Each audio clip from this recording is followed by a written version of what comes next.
Hello, everyone out there. Welcome to our webinar today. Hopefully you can hear me and also see me. My name's Rowan and I'm in the Collingwood office right now. And I'll be co-hosting the session along with Matt, who's over in the one of the Scoot offices in LA, and James is going to jump on and join us in a second as well. Even though it says James under Matt's name, don't be too confused by that. I think James has just joined us. And if you are having trouble hearing us, I'd say it's got something to do with your laptop or your PC settings. So have a play around with it. And if you have questions, there is a question box that you can write questions in, and we'll attempt to answer them throughout the webinar. The webinar will be recorded too, so you will be able to relive the magic in your own time. And here's James, who's just joined us. So enough about me, let's crack on with the guys over there in Scoot. So Matt, tell us a bit about you and what you do. I think we've lost the presentation for a second there. I am from Wollongong, Australia. I've been out here for 4.5 years, been with Scoot for a couple of years. I'm a team leader in LA, where I'm currently in the Culver City office at 6 p.m.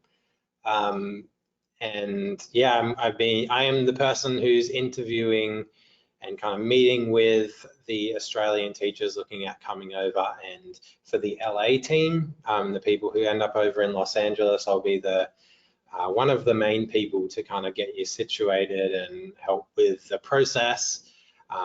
Yeah, as I said, spent all my life in Australia, been here for 4 years. Fantastic. And James. Sure. Hi everyone, my name is James Sanders. I'm the CEO, co-founder of Scoot Education. We started the business in Los Angeles almost a little bit over 4 years ago now. And since then we've grown, as you'll learn in a moment, throughout California as well as into a few other US states as well. I'm originally from Melbourne and have lived in America for about 9 years now. Fantastic. This is actually one of the biggest audiences we've had before, so there's a lot of interest, which is great, and hopefully a lot of questions, or maybe lots of them will be answered tonight. You walk away with a few responses, or today, wherever you are. So let's go with the webinar. There's our beautiful mugs again. I'm wearing the same shirt. That's a bit embarrassing. Sure, you've got lots in your wardrobe there, Matt. Yeah. Perfect. Do you want to start this one off, James? Sure. So let's talk about obviously one of the most pressing issues that we've experienced over the last 18 months, which is coronavirus. So in the USA, I can tell you from being on the ground here that things are starting to really feel quite a bit like normal. I would say we're probably 85% normal. In California, 70% of the over 18 population has had its first dose of the vaccine. 50% of the population overall are fully vaccinated of any age level, and anyone who wants a vaccine can get a vaccine. So we're definitely trending in the right direction. As far as I know, we haven't really been impacted by the Delta variant, which I know is of very high concern, but it seems to not have, famous last words, but it hasn't impacted us yet, as far as I know.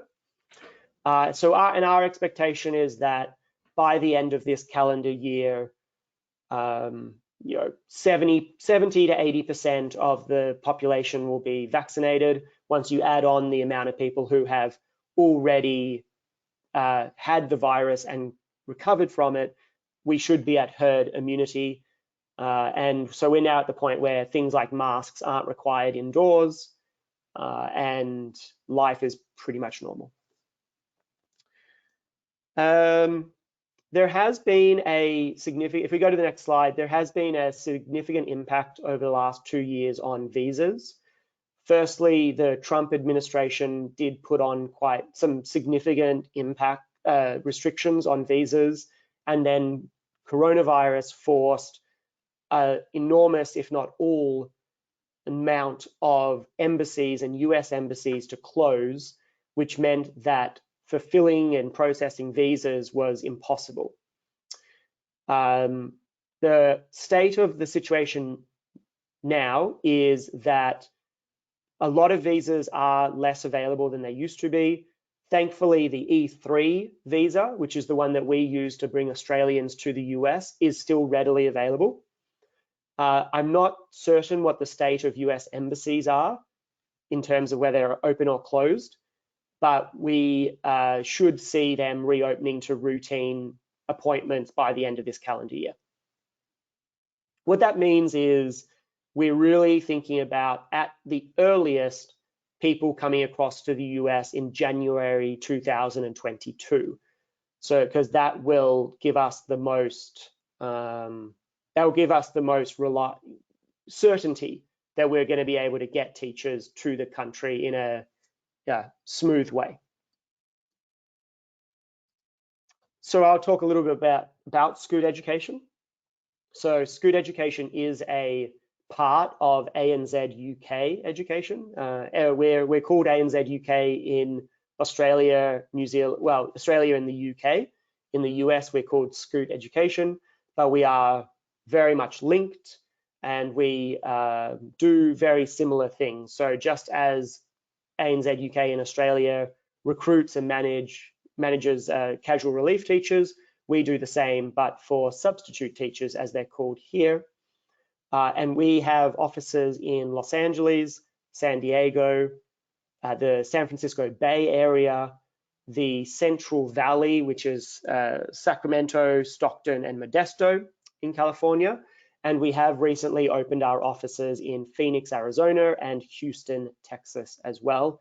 We hope that Denver, Colorado is not too far away, but we'll know more about that in about 2 months from now. Rowan, any questions or anything yet? No, but I was going to just launch a poll just to see when people are considering making the move over. So I'll launch that now. I'll give you 10 seconds just to complete it.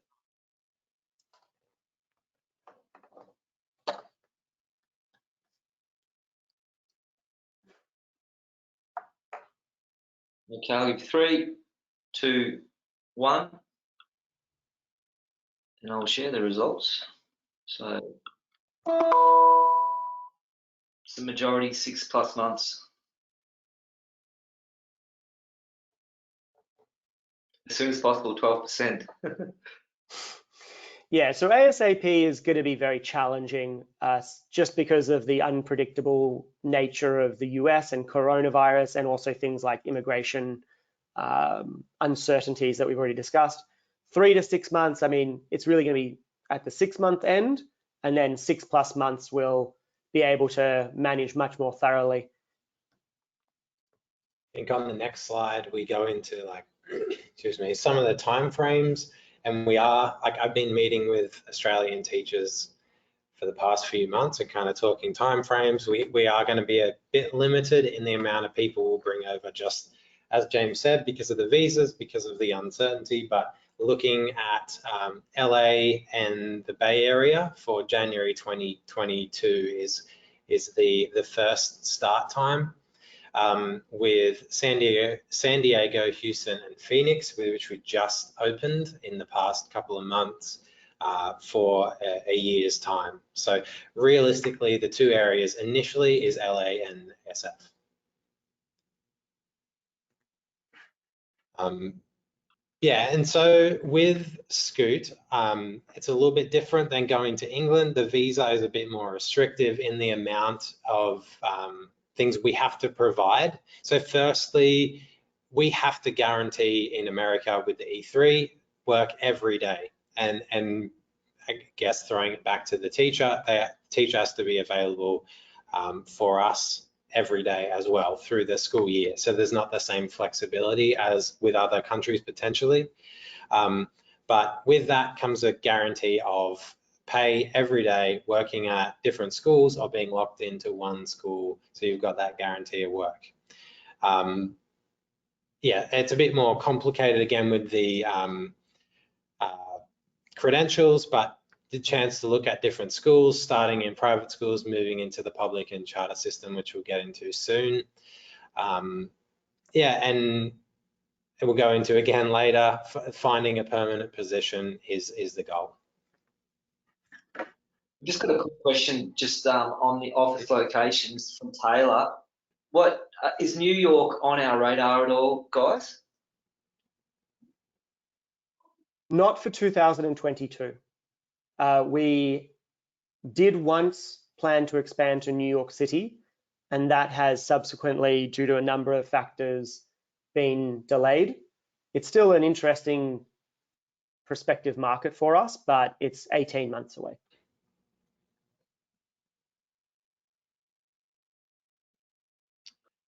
Yeah, so same as in Australia, and we've had some consultants come over from Melbourne office. The same things that are in demand in Melbourne are in demand here. And firstly, that's math, science, special education. Those are the three main subject areas we're looking for.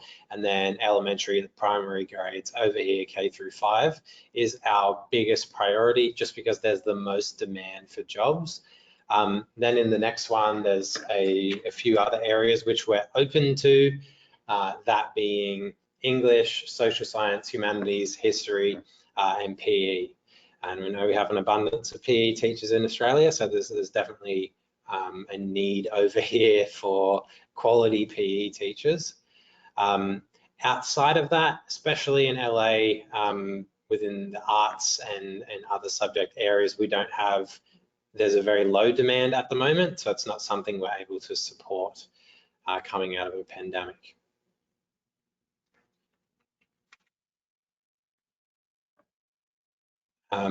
Yeah, what are the schools like? It's the same, like there's a wide variety of schools. The key difference being we have private and independent schools similarly to Australia, and then you have the public system, which operates a bit differently, but then within that there's a charter schools, which in some ways is like a privatization of the public system. They run more independently.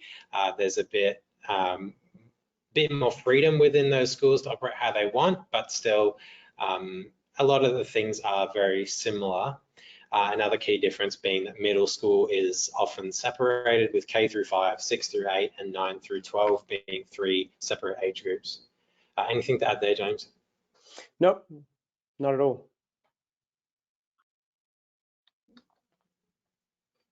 Again, American school calendar runs, we have just started our summer break within the past couple of weeks. That goes for almost the full 2 months, starting back in August, late August, September.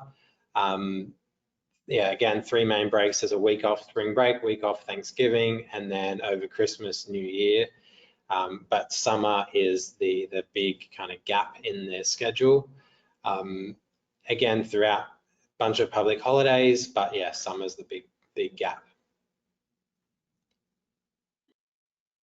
So when educators from Australia are thinking about making this journey over there, and they have commitments here until the end of the calendar year, so January could be the earliest time they could start their adventure over there. How will that affect the prospects of getting a contracted role in that final 6 months of that academic year? It's not unusual at all for one of our teachers to receive a contract for only half of the school year. We all know that unexpected events occurs at schools, such as a teacher leaving or having to go on a maternity leave. So that's not particularly problematic. But the more significant consideration to make is what your financial situation is, because there is a long summer break that, depending on what part of the country you're in, starts at the end of May, at the earliest. At the latest, it starts at the end of June, middle June, and goes until mid to late August. So there's a good 2.5 month period where all schools are closed and work opportunities are very, very limited. And because of the type of visa, which I'll actually talk about in a moment, the type of visa that we bring teachers across on means that you can only work and make money from us, from Scoot Education. And while we can guarantee you work and income during the school year, we cannot guarantee income during the summer break. So if you want to come over once your Australian commitments are complete and you arrive maybe in January, that's fine, but you have to have enough money to get you through that summer period with a worst case scenario that you earn zero income during that time. So any educators that are working substitute with Scoot would not be eligible for holiday pay or those kind of benefits? That's right. Yep. Yep. Okay.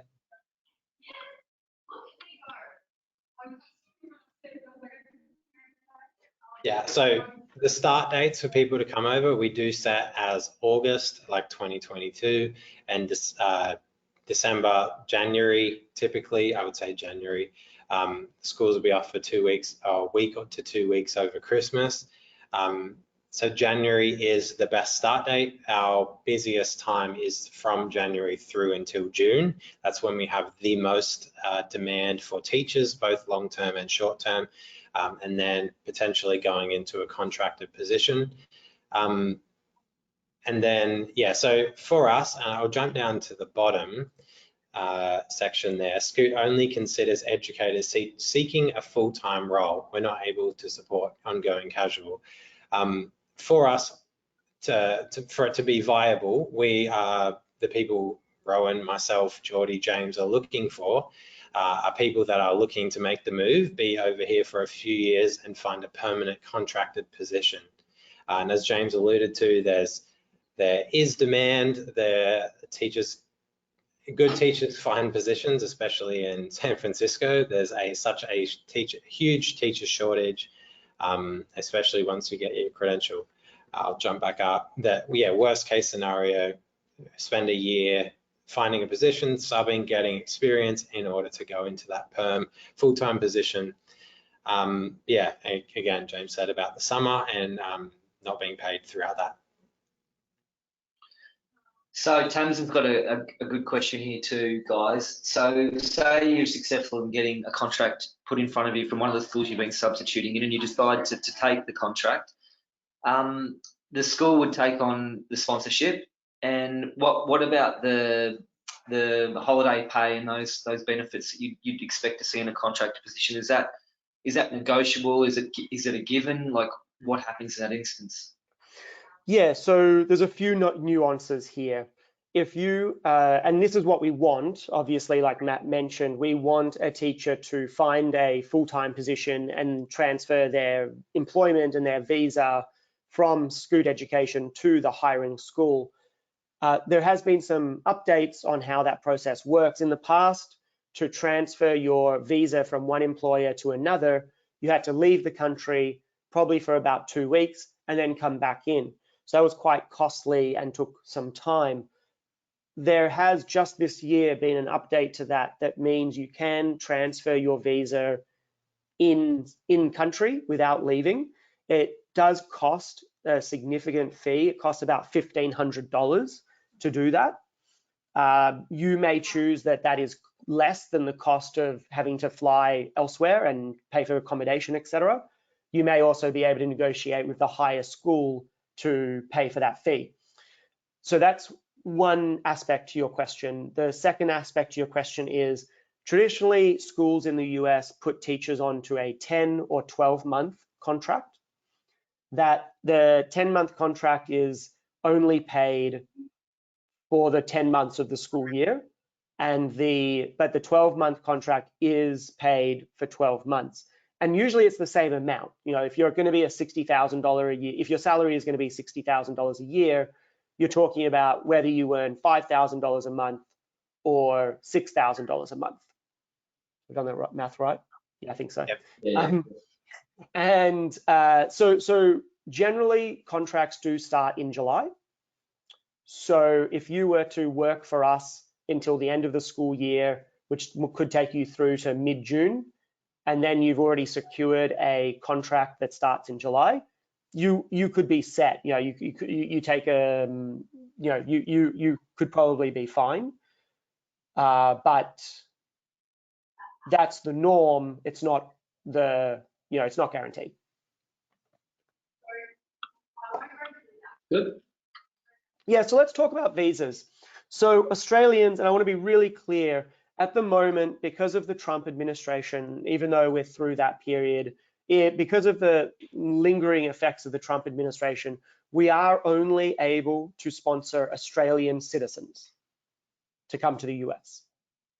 Unfortunately, if you are a citizen of any other country, we're not able to sponsor you. And you must be a citizen. The reason for that is there's a fantastic visa called the E3 visa. It is only for Australians coming to the US. And there are 10,000 available each year. To my knowledge, that cap has never been exhausted since this visa started being available about 20 years ago. There are some achievable minimum requirements that I think probably everyone on this call has met. You do need to have a bachelor's degree from an accredited university the university can be anywhere. It makes it a bit easier if it's in Australia, but the university can be anywhere provided you are a citizen.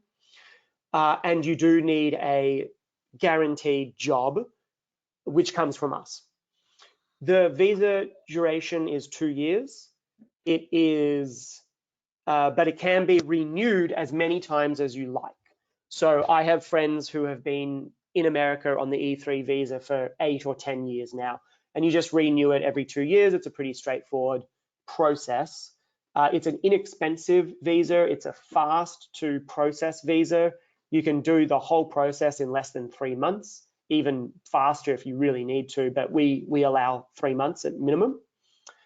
And it does include spouse and child sponsorship. That gets a bit more complicated, but it is possible to bring your spouse and unmarried children under the age of 21.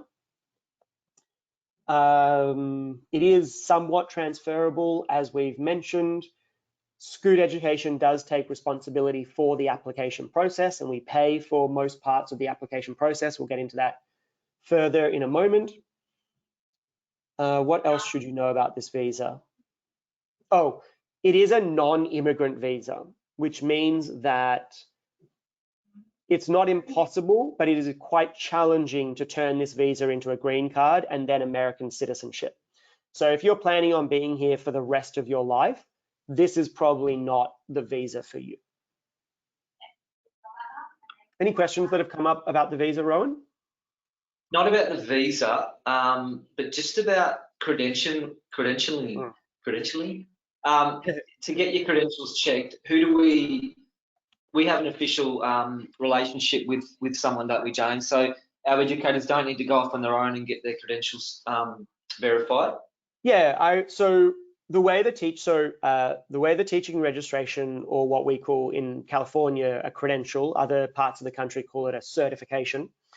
The way that works is to work in a public school or a charter school here, you do need a California credential. Arizona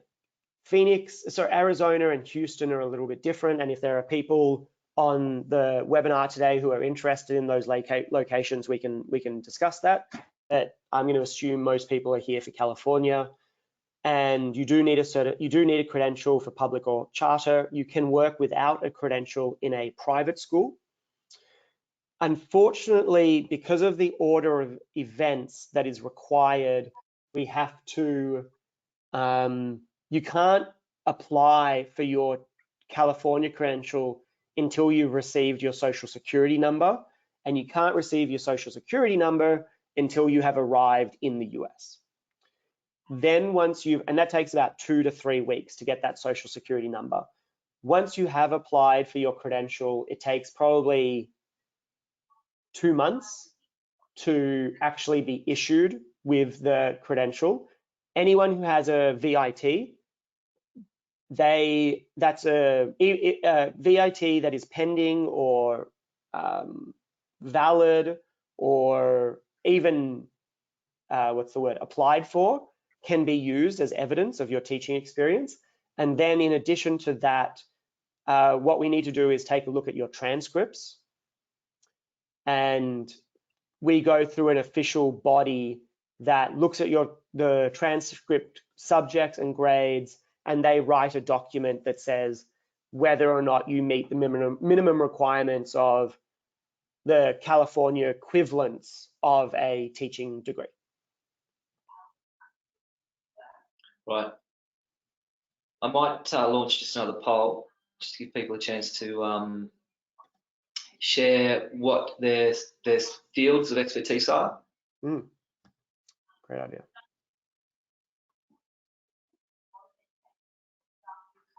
Five, four, three, two, one. What have we got? Lots of middle school teachers. Yeah, which is good. We do a lot of work at the middle school level. It's an interesting group of kids, having some of the kids that still look like they're children, mixed in with the students that look like they're not children at all anymore. But we do a lot of work at that level. So we do a lot of work at all levels, but middle school is a particular sweet spot for us. Matt, do you want to talk about cost of living? Yep. And this is, I guess, varies depending on the city, but like it says here, Bay Area and LA are more expensive than Sydney and Melbourne. Bay Area in particular, if you want to be in San Francisco itself, like it's very expensive.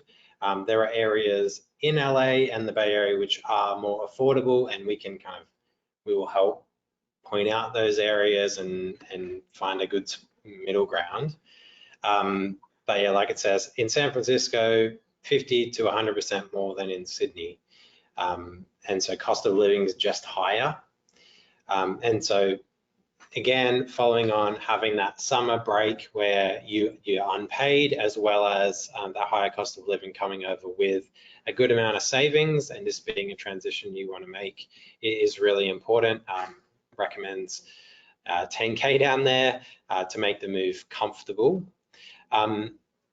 Yeah, I think a lot of people do live on the substitute salary in LA. It's doable, but like we said before, going into that permanent position, being paid US dollars at a salary with benefits, LA, even Bay Area, becomes quite affordable once you've made that transition. But just in terms of expectations, that it is more costly being over in the US than it is in Australia, wages compared to living costs. I will skip to the next one. Yep, I just need to get an iPhone charger then, sorry.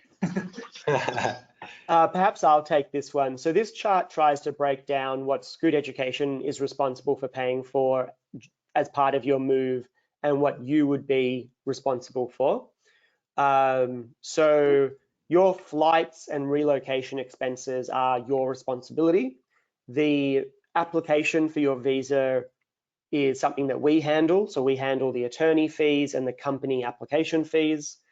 So we pay the company fees and the attorney fees and the application and all of that.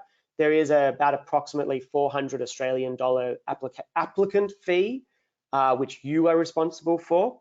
If you do choose to bring a spouse or dependent, aka children, across, that is your responsibility. And if anyone has a question about that, I'm happy to field it, but I won't go down that route unless we do get asked. There are 2 criminal background checks that are required that cost approximately $72 each. We pay for those. We often do try to get an Australian criminal background check, which is your responsibility. health insurance is something that's top of mind for anyone who's living in America, especially during a pandemic. And this slide is actually a little bit out of date at the moment. So at the moment, there is a basic private health insurance plan that's perfectly acceptable. Many of our employees are on it. We pay 100% of it, which is a real bonus from your financial situation. There are more complicated and sophisticated plans available, which we pay 100% of what's called the base plan, which is what's called a silver HMO plan for anyone familiar with the American Medicare puzzle. But if you want to get a more complicated, sophisticated plan, that is available to you, but you pay the difference in your pre-tax income. But you do get covered as a baseline through us, 100%. I spoke before about the foreign transcript evaluation that is required. You have to pay for that. We will take a look at your transcript, make sure that we're not setting you up for failure, but the actual evaluation process is your responsibility. We will pay for your California credential application, and then naturally your living expenses in California are your responsibility. Got a few questions that have come through, guys. So on the E3 visa, are you able to leave and return to the States for holidays? Yes. Yep. Okay. So David's about to graduate. Does he need to provide you with his transcript for the application, or what would the process be? The transcript is, so you must have a degree to apply for the visa, but they don't care what degree you have, provided it is not super disconnected to education. They really don't care what degree it is, provided it's from an accredited university. The transcript evaluation comes into focus when you are applying for your California credential, and that is something that we really need you to pass. It's going to be very difficult for us to supply you with a regular high-end or as high as possible income without you having the California credential. So yeah, we would want to see that transcript to make sure that we will be successful in applying for your California credential. And what for those educators like Tamsin who have been in the US before and lived in the US, she said she's got a social security number. Would that be something that's still relevant for her on this journey? Yeah, that could be a big plus. We haven't been in that situation before, so that would be somewhat uncharted territory. But I would hazard, I guess, to say that that would mean that you could apply from Australia for your credential, and that would be that would be really great. That'd be great for everyone involved. There's also just be a question of the fingerprinting and the background check, which is doable but difficult. Yes, always the practical one, Matt. That's a really good point in that, yes, to be issued with your California credential, you do need to pass a criminal background check, which requires a fingerprint, and you can only get fingerprinted in California. So what we would do is apply for your credential from Australia with your social security number. So then that way, at least it gets to the top of the pile. And then the only thing remaining to be granted your application or for it to be evaluated finally is your live scan, which you can do as soon as you arrive. But that is a consideration, Matt, you're right. And speaking about salary, there's a couple of questions about roughly per annum, if an educator was to get a contracted role, what would sort of the pay range been, and is it connected with their experience as well? Yeah, if you go to the next slide, we'll go into that a bit too. So the next one talks about sub rates and then some of the contract positions. Segue. And the biggest difference, yeah, natural segue. Thank you. Good question. The biggest gap is substitute pay.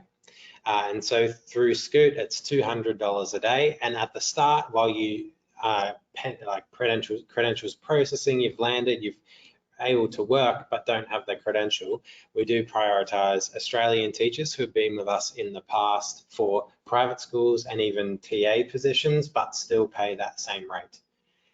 So that $200 a day is essentially the rate until as a substitute through Scoot, and that's kind of the top end in America for substitute teaching.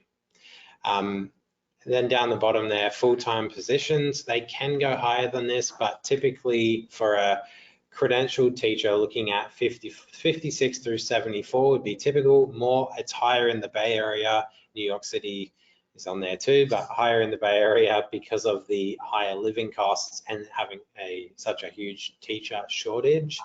But in LA, that's pretty typical for a 3+ year experienced teacher to be around that 60, 65 kind of mark, US dollars with health insurance. Yeah, around that kind of ballpark. What's Go on. No, there's lots of questions coming through. I'm just mindful of time. Lauren's got a question about how long can between arrival on the E3 visa and the first day of work, what could be the longest gap? I think she's asking. There are some legal requirements that dictate how long that gap can be. I don't remember what it is, but it can't exceed a particular amount. And this is where there is a little bit more nuance. So somebody without a California teaching credential can teach in a private school. And we do a lot of work with private schools. So the way that we structure this is for the first few months that you're working with us, you only work at private schools, or you go to a public school in a support capacity, not as a lead teacher. So that's the way that we make sure that you can start earning income almost immediately, as soon as you arrive in the country, while we're waiting for your California credential to be issued. Okay. So there's some questions here about where to live. I think this is specifically about Los Angeles and the Bay Area. Yeah. Matt and I are both in Los Angeles, but have spent plenty of time in the Bay. I used to live there. Some great places to consider living in Los Angeles are Culver City, Koreatown, Mid-Wilshire, Hollywood, Silver Lake. They are more affordable places that are very central. And they're also a lot of fun. You can get to lots of different locations in a very short period of time. Los Angeles in particular is an enormous city, but broken up into very distinct areas where you can travel for 20 minutes in a car, and where you started feels totally different to where you end. So we recommend that people do spend some time getting to know the city before they commit to a long lease. But these areas that we have suggested are safe bets from style of living, but also proximity to the schools that we work with so that you can get there in a short period of time. In the Bay Area, we strongly recommend the East Bay, which most people probably know as Oakland or Berkeley. That is far more affordable than downtown San Francisco, and it's also much closer and much easier to get to from for getting to work. And it's always great to be near a BART station in San Francisco, which is the rapid transit system.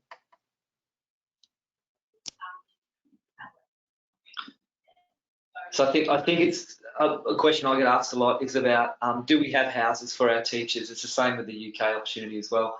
And I guess there's so many nuances in what people are seeking, whether they have family with them, whether they have a partner, whether they want to live in a 15-person share house, a 1-bedroom apartment, a studio. So I guess the short answer, and you guys could verify this, is no, we don't have those places set up because the preferences are so wide and far.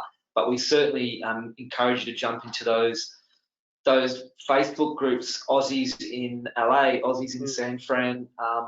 We do it with the UK too, and had great success with people finding the right place for them. Yeah, those Australians in LA Facebook pages, tens of thousands of people in it. You see job postings, cars for sale, all the things you need. And it's just like there are so many Australians in LA. It's kind of ridiculous. The great weather brings everyone across. But yeah, like it says here, having a car is vital. Finding accommodation, whether you're looking for, like you said, 1-bedroom flat or share accommodation. It's also the potential of getting people in touch with each other in coming over and organising something together. But those subleases, like James said, organising accommodation for 1-2 months without that long-term commitment, figuring out where you want to be, because LA is such a huge city, the school you end up at, and because LA, like traffic in LA is crazy, having a car is vital. And so being in those neighborhoods that we mentioned previously means you can get to schools, you're in locations that you're not having to commute too far, and yeah, in areas that aren't crazy expensive. Yeah, definitely go on those Facebook groups. It's a lifesaver. Yeah.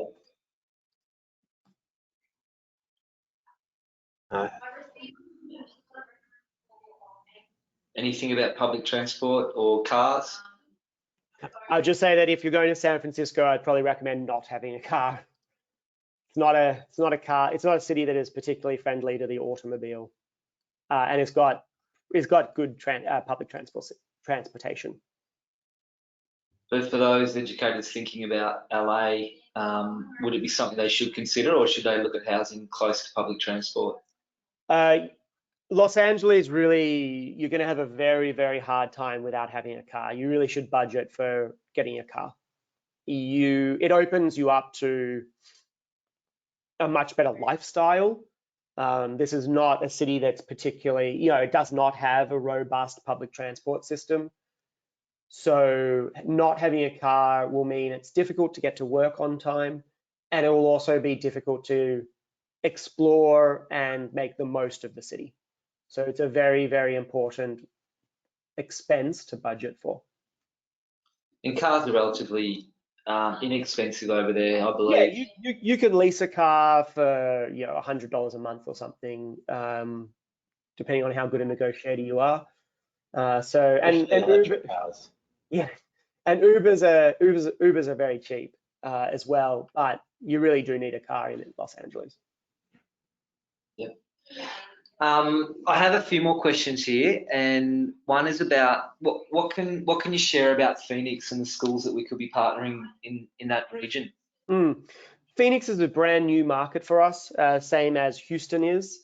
So it's a little early to tell and to answer that question with a lot of clarity. I'm confident that in 6 months from now, we'll be working with a significant number of public, private, and charter schools, but I can't provide much color around which schools they will be, how many there will be, or where they will be. Which is why I believe on the timing for arrival, I think we most likely had Texas and Arizona listed as August 2022, because we will be a much more established business by then in those locations. And what about those people that may be driving in the States? Will they need to apply for a US driver's license at some point? Yeah, you should. I'll say that. You should. You should. I got one, I remember. Yeah, no. I'm going to keep my mouth shut on that one. Yeah. What hours do the schools run typically? The longest day that there is one charter network that we work with that has quite a long day. It's 7:15, 7:30 until 4:15. That's the longest day. Typically, Matt, would you agree that 7:30 to 3:30 is a reasonably typical day? Yeah, I would say compared to Australian schools, schools start an hour earlier and finish at the same time. So there's just an extra hour each day, 8 to 3 school hours with some time built around that to kind of get situated when you arrive. Tamsin's question is around bringing her son over. What would be any additional costs for that? How old is the son? I'm assuming under 18. Okay. if they don't need work authorization, they're still going to need a visa. So, Sorry, he's 4 years old. I was way off. So he probably won't need. He probably won't need work authorization. So in that case, I don't believe there will be any impact in cost of the visa. I would have to clarify that, but I don't think there'll be any additional cost to the visa. There will be an additional cost to your health insurance. So Scoot Education covers 100% of the base plan for the employee and the employee only. To add a spouse or dependent, such as a child, is an extra cost. I can't tell you exactly what that would be. I would budget for. It's not inexpensive. It's not inexpensive. It's going to be a couple $100s a month, I would have thought.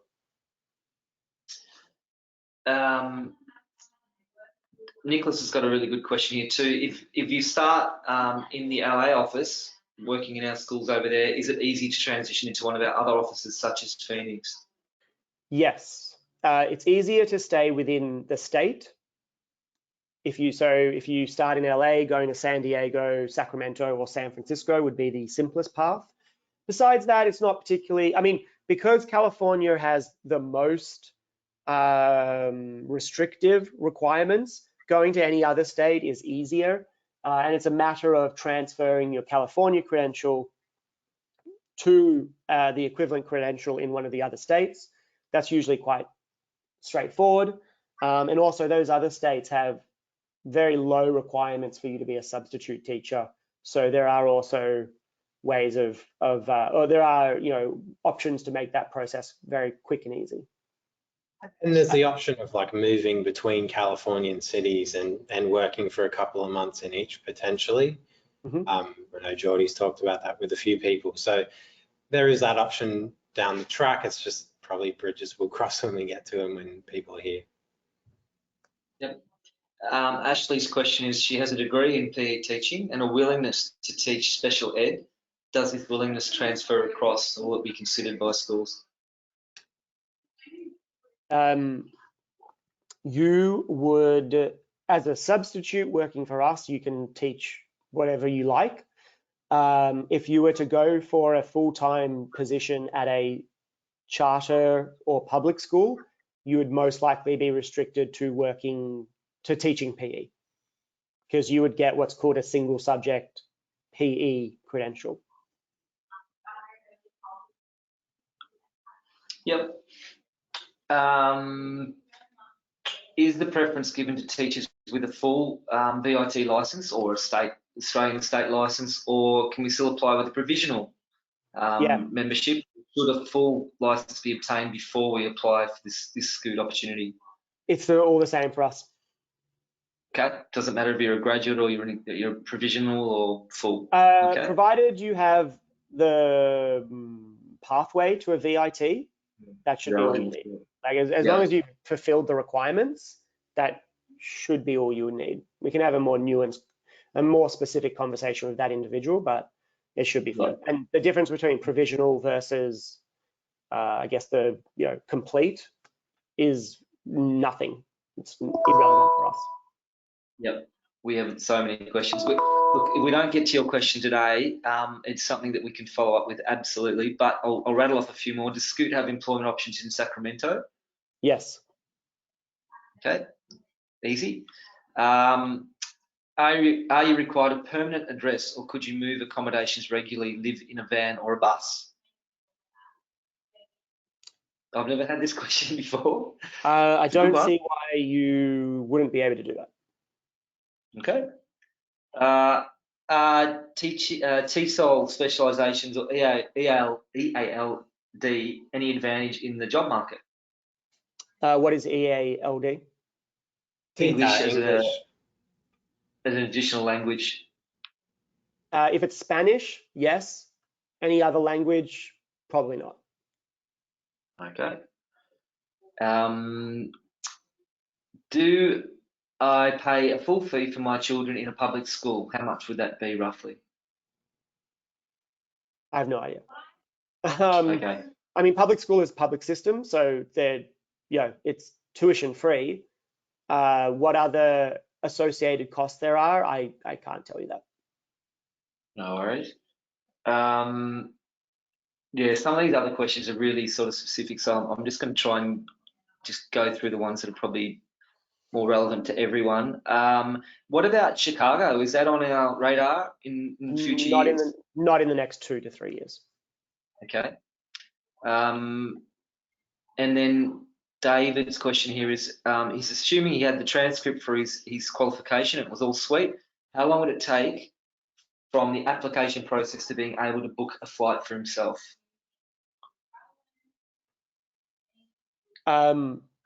We want to allow, I mean, look, we got to find out if or wherever you are, your local US embassy is open. If it is open, then we want to allow 3 months between completing the application and you being able to get on a plane. Right. So I wouldn't buy a ticket right now, is pretty much what we're saying, right? Yes. Yeah, that is good advice. And if anyone's looked at the cost of tickets at the moment, it's quite high. Right. Yep. Yeah, we're looking at finalising the number of teachers for January and September and picking a handful of teachers for LA and the Bay Area, and it'll be in September where we set those dates and send next steps. Yep. I guess, yeah, as David said, there's lots of things to consider. You know, people are relocating, they might need to finish leases and sell stuff, and lots of loose ends to tidy up. So I understand that for sure. So I think we might. There are a few more questions, but what I think I'll do is try and answer them offline, or at least connect you with Matt and James. They are scheduling calls with educators that I have spoken to and screened of a Friday morning, our time, early Friday morning. So if you haven't got one of those scheduled, there will be an opportunity to have that 30-minute window down the track, and hopefully we can answer those individual questions along the way. But is there anything else you guys want to say before we finish up? No, don't believe so. I just think like we're going to be pretty selective with this first round for January, and it will be a reduced number and potentially greater. So that initial group coming over January 22 will be smaller, and we will be very selective with that group. And then if you're not successful, there's a potential that there could be more in the future.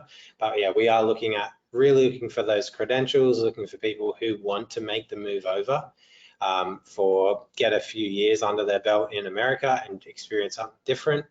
But it is really looking at that serious person looking at coming over in those kind of core areas.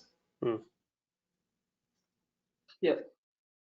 It's and I'll finish up with just an invite if you haven't already seen it. If you're in the Melbourne area, we're meeting on Tuesday, the 6th of July at 6 p.m. in Richmond at the London Tavern Hotel for all those educators that are thinking about heading abroad, whether it's the US or the UK or New Zealand, and anyone else who's arrived recently. So you're more than welcome to come along to that. I might put a link to that invite in a follow-up email. This was recorded, so you will get a link to that recording if you want to relive it. But I think it's amazing to see so much interest in the US. I was looking, we've got a UK session in here in the next hour, and we've got 20% of what, you know, we had 55 of you guys, we've got about 10 in for the UK. So by far our most popular destination right now is the US, which is fantastic. It's such a new opportunity, and it's something I kind of wish I had done when I had the opportunity.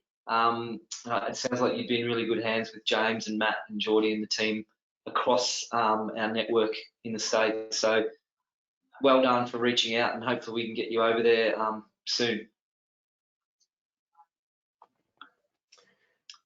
Great. All right, well, we'll finish up there. Gents, thanks for your time. Thanks for your answers and responses, really helpful. And we'll follow up, as I said, with those questions we couldn't answer tonight, and hopefully schedule some one-to-ones with you guys out there as well. But thanks for giving up some of your holidays or just your time. Hopefully we answer some of the questions. Thanks, Thanks, Rowan. Cheers.